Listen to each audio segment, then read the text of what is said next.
ఈ రోజే డౌన్లోడ్ చేయండి. మీ ఫేవరెట్ షోస్ చూడండి.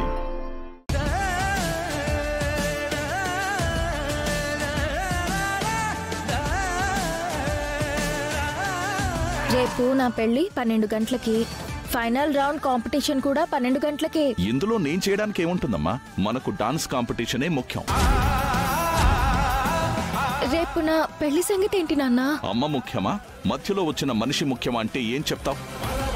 ఒక గోల్ మనం పెట్టుకున్నప్పుడు దానికి ప్రేమ, పెళ్లి లాంటి ఆటంకాలు ఏం రాకూడదు. రేపు నువ్వు డాన్స్ కాంపిటీషన్కే వెళ్తున్నావు.